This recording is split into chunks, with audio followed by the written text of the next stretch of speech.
AITA for forcing my family to babysit so I won't have to. I made a babysitting schedule for them. I 19 female have been living at home while juggling a part-time job, some freelance work, and online courses as I prepare to attend college next year. Life has been busy, but I like it that way. I have goals, and I'm working hard to reach them. My sister 25 female, on the other hand, has been dealing with a completely different set of challenges. She had her first child 8 months ago, and the father is completely out of the picture except for child support payments. It has been tough on her, I'll admit that. But what has been even tougher is how this entire situation has basically turned me into an unpaid, uncredited, and completely unappreciated nanny. Now, my mom was absolutely thrilled to become a grandmother for the first time. She practically worships my nephew, which would be sweet if it didn't mean that she constantly volunteers to babysit him without thinking about how it affects me. My sister works full-time, and my mom always assures her that she can leave the baby with us anytime she needs, whether it's for work, errands, or just to have some time to herself. And that would be fine, except that us really just means me. At first, I didn't mind too much. I love my nephew, and spending time with him can be fun. But what started as an occasional favor quickly turned into something else entirely. It became the expectation. My mom would accept the baby at any given time and then immediately pass him off to me. I'd be in the middle of my lessons, fully engaged, when suddenly my mom would walk in, plop my nephew down next to me, and tell me that I could always watch the recordings later or just ask someone else what I missed. I'd be knee-deep in my freelance work, trying to meet deadlines, only to hear that looking after a baby doesn't really require much and that I could surely do both at the same time. It was exhausting, but every time I tried to speak up, I was met with dismissiveness. If I said that I was too busy, my mom would act as if I was being dramatic. If I pointed out that it wasn't fair for her to offer my time without asking me, she would say that family is supposed to help each other. And my sister? She barely even acknowledged that I was doing all this extra work. She would drop off my nephew, go to work, come back, and then spend the evening relaxing while I was left scrambling to catch up on everything I had fallen behind on. The breaking point came last week. I had mentioned, not offered, that I didn't have to go to work that day and that I planned to stay home to catch up on my studies and finish some pending projects. I had a full day of tasks lined up. But apparently, to my mom and sister, that translated to, I am completely free and available to babysit for an entire day. Without asking me, they left my nephew with me for the entire day and disappeared. And I mean, the entire day. By the time they got back, I was fuming. I told them that they were being irresponsible and unfair. I told them that they had no right to assume that my time was less valuable than theirs. And do you know what they called me? A spoiled brat. I guess that wasn't enough, because later that night, my phone started blowing up. Apparently, my mom and sister had complained to my grandma and other members of the extended family, painting me as ungrateful and selfish for not wanting to help. My inbox was flooded with messages about how I needed to understand that my sister didn't have it easy as a single mother and that family helps family. I couldn't believe it. It was perfectly fine for me to be forced into an unpaid, full-time babysitting role, but the moment I pushed back, I was suddenly the villain. I was furious. And I was done. So I did something that I don't regret even one bit. I sent a message to the family group chat. I started off by saying that they were absolutely right, helping family is important, and we all need to support my sister. So, in the spirit of fairness, I had taken the time to create a babysitting schedule that allowed everyone to pitch in. I laid it all out in detail. Since one of my aunts visited my grandma on Mondays and Wednesdays, she could babysit those mornings. Another cousin and her siblings were usually home on Friday afternoons, so they could take a shift. I assigned specific slots to different family members, making sure that the responsibility was spread out evenly. And, of course, I still left some time for myself. I included Saturday mornings and Tuesday evenings as my designated babysitting shifts. My sister and my mom. They were thrilled. They thought it was a perfect solution. The rest of the family? Not so much. Suddenly, everyone had a problem with the idea of being expected to babysit. My aunts and cousins started making excuses. They were busy. They had other responsibilities. They couldn't possibly commit to a schedule like that. The hypocrisy was staggering. These were the same people who had been bombarding me with guilt-tripping messages just hours earlier, insisting that I needed to step up and help. But the moment that same obligation was placed on them, it was unfair. It was too much. And then, someone pointed out the elephant in the room. My sister wasn't actually responsible for any full-day shifts in the schedule I made. If everyone else was expected to pitch in, why wasn't the actual mother of the child taking on a bigger role? That sparked a whole new argument. Some family members started questioning whether my sister was being too reliant on others, while my mom rushed to defend her, saying that she needed time to work and unwind. It was glorious. So now, the entire family is in chaos. I may have caused a bit of a mess, but I do not regret it. Not one bit. Because at the end of the day, all I did was hold up a mirror and show everyone their own hypocrisy.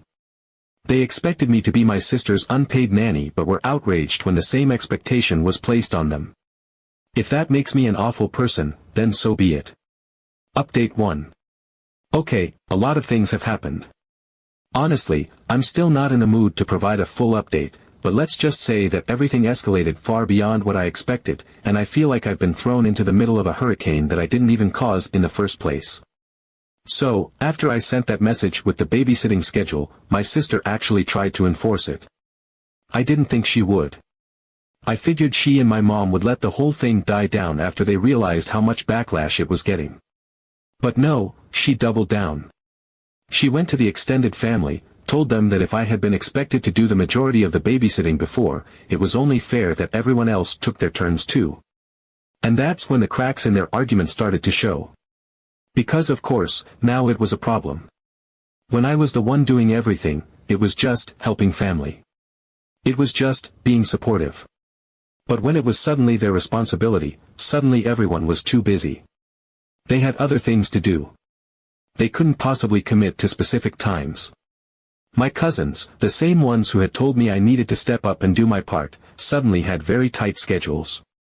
My aunts, who had plenty to say about the importance of family, were now talking about how unfair it was to expect them to babysit when they already had their own responsibilities. The hypocrisy was laughable, and for a brief moment, I thought maybe, just maybe, my mom and sister would realize how unfairly I'd been treated. But no. Instead of acknowledging that they had put too much on me, my mom and sister got angry at the rest of the family for refusing to help. And that anger, somehow, twisted its way back onto me. Because if I had just sucked it up and kept my mouth shut, none of this would have happened. If I had just been the good, dutiful younger sister and continued sacrificing my own time and energy, everything would have stayed peaceful. That led to one of the worst arguments I've ever had with them. Hurtful things were said. Things that can't be unsaid. My sister accused me of being selfish, of not understanding how hard it is to be a single mom, of making things unnecessarily difficult when I could have just continued doing what I had been doing all along. My mom told me I was ungrateful, that I was causing division in the family over something as small as watching a baby for a few hours. And I let out every bit of frustration I had been holding back. I told them they were taking me for granted. That they had no right to offer my time without asking me. That just because I wasn't the one who got pregnant didn't mean my life had to come to a standstill. That if they weren't willing to demand the same level of sacrifice from the rest of the family, they had no right to demand it from me. It was ugly. By the end of it, I had nothing left to say, and they had nothing left to throw at me. I packed a bag and left. Now I'm staying with my BFF and his girlfriend. They are honestly the sweetest people in the world. They didn't even hesitate to offer me a place to stay, even though they live in a small apartment, and I know my presence is probably a disruption to their usual routine. I've offered to pay for groceries, to help with whatever they need, but they keep telling me I don't have to worry about it. That I can stay as long as I need. And while I appreciate them more than I can put into words, I also know this isn't a long-term solution. I need a plan, because I can't just camp out in their living room forever. Meanwhile, my phone has been buzzing non-stop. My mom and sister aren't apologizing, they're complaining. To everyone. To extended family, to mutual friends, to anyone who will listen. Apparently, I've abandoned them. I've left my poor, struggling sister without support. I've put my mother in an impossible position where she now has to figure out childcare without my help. And of course, the rest of the family has opinions. Some of them are saying this is what my mom and sister deserve for expecting me to do everything. Others are still trying to guilt me, saying that at the end of the day, my nephew is the one who's going to suffer from all this. And yeah, I feel guilty about that. Because he is innocent in all of this. He didn't ask to be born into a messy situation. But at the same time, I am not his mother. His care is not my ultimate responsibility. And if my sister can't handle raising him without completely upending my life in the process, then maybe that's something she needs to address instead of just dumping everything on me. Now, there's another layer to this entire disaster. The Sunday family gathering. Normally, these happen every week, and they're just a time for everyone to catch up, have dinner together, talk about whatever is going on.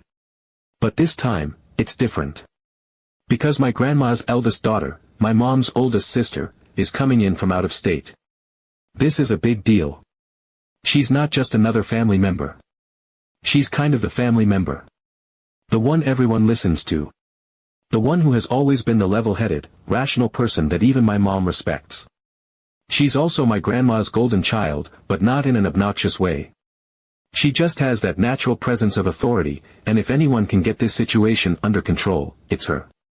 Which means I'm both hopeful and absolutely terrified. If she sees through all the bullshit, if she actually listens to why I did what I did and realizes that I wasn't being selfish but rather standing up for myself, then maybe, just maybe, this disaster can be fixed. Maybe she can talk some sense into my mom and sister. Maybe she can get them to actually hear me instead of just dismissing everything as me being difficult. But there's also the very real possibility that she'll see things the same way my mom and sister do. That she'll see me as the troublemaker. That she'll tell me I should have just kept my mouth shut. That I should have continued doing my part for the sake of family harmony. And if that happens, I don't know what I'll do. Because if she takes their side, then that means I really am on my own in this. So now, I'm just waiting. Waiting to see what happens on Sunday. Waiting to see if my family can be reasoned with, or if they've fully committed to seeing me as the villain in this story. Either way, I'll provide a full update after it happens. But for now, I'm just trying to hold everything together. Update 2. A lot of things happened, and I'm finally in the mood to write the update, so here it goes. After my last post, my sister actually went through with the babysitting schedule I made. I wasn't sure she would, but I guess after our argument, she felt like she had something to prove. If I had to suffer through it, then everyone else should, too. The first real test of this arrangement came 2 days later when she left my nephew with one of our aunts. This particular aunt had prior plans. She was meeting some friends for brunch, but she reluctantly took him anyway, probably assuming it wouldn't be a big deal.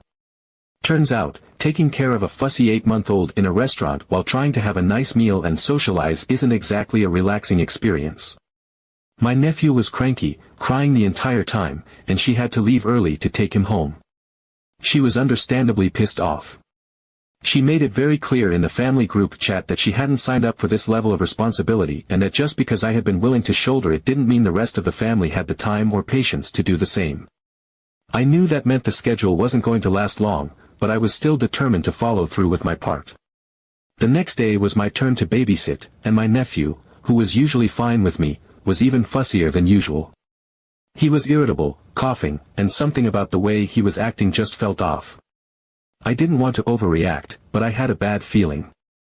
My mom wasn't home, and when I called her, she didn't answer. I tried again. Nothing. For 2 hours, I watched my nephew as his discomfort seemed to escalate. He was warm to the touch, and I was getting more worried by the minute. Finally, my mom called me back. I told her something was wrong, and she rushed home. When she checked him, he had a mild fever. We immediately called my sister, expecting her to be concerned and rush over.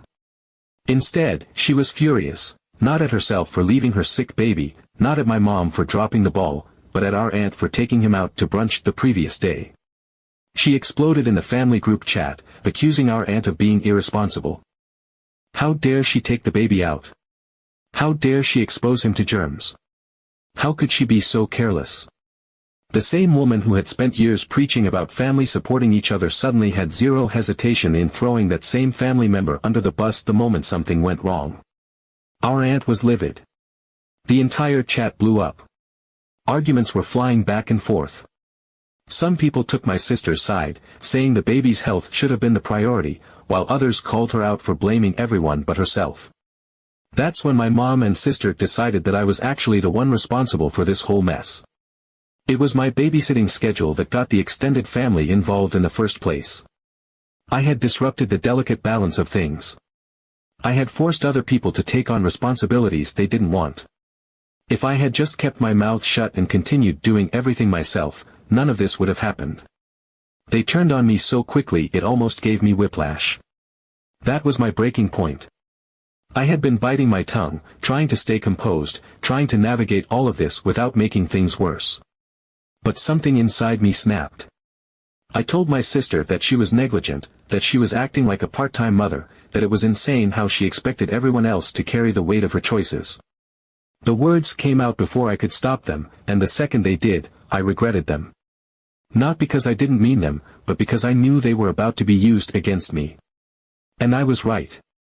My mom immediately countered with something that cut me deeper than I expected. She said that if my dad could hear me, he would be so disappointed. He always believed in putting family above everything. He always wanted us to be there for each other, and now I was acting selfish and cruel. That completely broke me. My dad had been my best ally, the person who understood me in a way no one else in the family did. I had spent years missing him, holding on to the memories we had, trying to make choices that would have made him proud. And now my mom was weaponizing his memory against me. I was so angry, so hurt, so done, that I did something I didn't even think through. I told my sister that I expected her to pay me back in full for the money I had taken from my college fund to start one for my nephew. Some context: when my sister had my nephew, I wanted to do something to honor my dad. He had always emphasized the importance of education, and I knew he would have set up a fund for his grandson if he had been here. So I took $5,000 from my own college savings and put it into an account for my nephew. It felt like the right thing to do. It felt like something my dad would have done. But standing there in that moment, watching my mom and sister tear me down, I felt so betrayed that I wanted every piece of me they had ever taken back. My sister looked completely shocked. My mom called me petty. I didn't care. I grabbed a bag, packed some things, and called an Uber. I went straight to my BFF's apartment. He and his girlfriend welcomed me without hesitation. They told me I could stay as long as I needed, that I didn't need to explain, that they were there for me. I spent the next few days blocking calls and messages from my mom, my sister, and most of the family. But then last Friday, I got a call from an unknown number. I answered, and it was one of my eldest aunt's daughters. She told me she had been following the whole situation from afar and that her family was coming into town. More specifically, my eldest aunt, my mom's oldest sister, the one who was basically the respected authority figure of the family, was planning to have a serious talk with all of us. I'm not going to lie. The second I heard that, my stomach dropped. My aunt wasn't someone who got involved in petty drama. If she was stepping in, it meant this situation had officially escalated into something bigger than I ever expected. I had no idea what she was going to say. All I knew was that I had to prepare myself for whatever was coming next. And so, now I wait. Update 3. Sunday came, and I could feel the tension in my body the second I woke up. I had barely slept the night before, my mind racing through every possible outcome of what was about to happen. This wasn't just another family gathering. This was the conversation. The one that could change everything, or confirm that nothing would ever change. My BFF and his girlfriend insisted on coming with me for moral support. They weren't about to let me walk into that lion's den alone, and honestly, I was beyond grateful to have them there. I wasn't sure how my family would react to me bringing outsiders into the situation, but at this point, I didn't care. If my mom and sister could whine to the entire family about me, then I could bring 2 people who had actually been there for me when I needed it. When we arrived at my grandma's house, the atmosphere was thick with tension. My mom and sister were already there, but I barely acknowledged them. I wasn't ready. I wasn't about to get into anything before Rose, my eldest aunt, the powerhouse, the voice of reason, stepped in. She and her family had arrived earlier, and it was clear from the way people were behaving that everyone was waiting for her to speak first. My sister avoided eye contact with me, and my mother acted like she was busy helping in the kitchen. But I knew she wouldn't dare to say anything to me in front of Rose. She was too afraid of pissing her off. The hours dragged on. People ate, small talk was made, kids ran around the house, but the conversation we were all expecting still hadn't happened. My stomach was in knots the entire time. I was doing everything I could to keep my emotions in check, but the waiting was making it worse. And then, finally, Rose decided it was time. She didn't raise her voice. She didn't need to. She had a presence that naturally commanded attention, and the second she started talking, the entire room went silent. She laid it all out, the situation, the tensions, the absolute mess that this had become.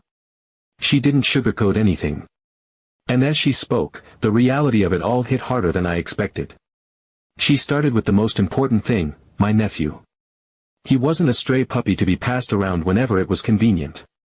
He needed stability, consistency, actual parenting. What had been happening wasn't just unfair to me, it was unfair to him. His entire existence so far had been a cycle of being shuffled between people who never planned for him, who weren't emotionally prepared for him, and who were now trying to find ways to make that responsibility easier instead of actually facing it. That had to stop. She addressed my sister next. Having a child wasn't just about loving them. It was about raising them, prioritizing them, putting their needs first. Relying on help sometimes was fine, healthy, even, but doing it all the time at the expense of others wasn't just bad for the people involved. It was bad for the child. My nephew wasn't getting what he needed from his own mother, and that wasn't sustainable. She needed to step up. Then she turned to my mother. And this was when things started to get really emotional. Because my mom had enabled this. She had seen my sister struggling and, instead of actually helping her become a better mother, she had just tried to outsource the problem. To me. To the family. To whoever was available. And the worst part? She had done it knowing my sister wasn't ready for motherhood. She had been fully aware that my sister felt unfit to be a mother, and instead of addressing that, she had decided the best course of action was to dump that responsibility onto me. And then, as if that wasn't bad enough, she had used it as an opportunity to manipulate me into reconsidering my own stance on having kids. Rose didn't let that slide either. She told my mother straight up that it was one of the most toxic and damaging things she could have done. She had taken my autonomy, my future, and my time, and used them as tools to fix a problem that wasn't mine to fix. Then she addressed the rest of the family. If they weren't willing to offer solutions, then they had no right to interfere. No more passive-aggressive comments. No more guilt-tripping. No more, but family should help, nonsense unless they were actually willing to be part of the help. They had all been so eager to criticize when I tried to hold up a mirror to the hypocrisy, but when it came time for them to contribute, suddenly it was too much to ask. That needed to stop. And then, finally, she turned to me. And I braced myself, expecting to be told that I should have handled things differently, that I had gone too far, that I had been too stubborn. But instead, she looked at me and said, "Well done, kiddo." And that's when I broke. The weight of it all hit me at once, the frustration, the guilt, the exhaustion of fighting to be heard. I cried, and I didn't even care that I was crying in front of everyone. Because for the first time since this whole thing started, I felt validated. And then, my sister admitted something I never thought she would. She said she loves my nephew, but she doesn't feel like she's a good mother. She doesn't feel capable. She never fully understood what it would take to raise a child, and now that she was in it, she felt like she was drowning. My mother had known this, which is why she had taken it upon herself to make sure my sister wasn't overwhelmed. And how did she do that? By making it my problem instead. That's when Rose dropped something that shook the entire room. She had already discussed a worst-case scenario with my cousins. If my sister truly didn't think she could be the mother my nephew needed, Rose's eldest son and daughter were willing to adopt him. They had already talked it over with their spouses. They were prepared to take him in and raise him as their own if it came to that. But if my sister did make that choice, it would be permanent. This wouldn't be some arrangement where she could dump him for weeks at a time and pick him up whenever it was convenient. If she gave him up, it would be forever. That was the moment everything really sank in for my sister. Because this wasn't just a matter of convenience anymore. It wasn't about finding temporary relief. This was her reality. Her choice. Her responsibility. And she had to figure out what kind of mother she was going to be. By the end of it, we were all emotionally drained. My sister agreed to start seeing a therapist. My mom and I apologized to each other, and I clarified that I never actually wanted her to reimburse me for the money in my nephew's college fund. Some of the extended family even apologized for pressuring me in the first place. I moved back home, but under new conditions. I agreed to babysit 3 times a week, but on my terms, and only for reasonable periods of time. And one of those days, my sister would be with me, actively bonding with her son, because she admitted she hadn't really been a mother to him. I don't know if my sister will truly step up, if my mom will actually change, if things will stay stable. But at least for now, there's hope. And that's more than I had a few weeks ago. So, thank you to everyone who supported me.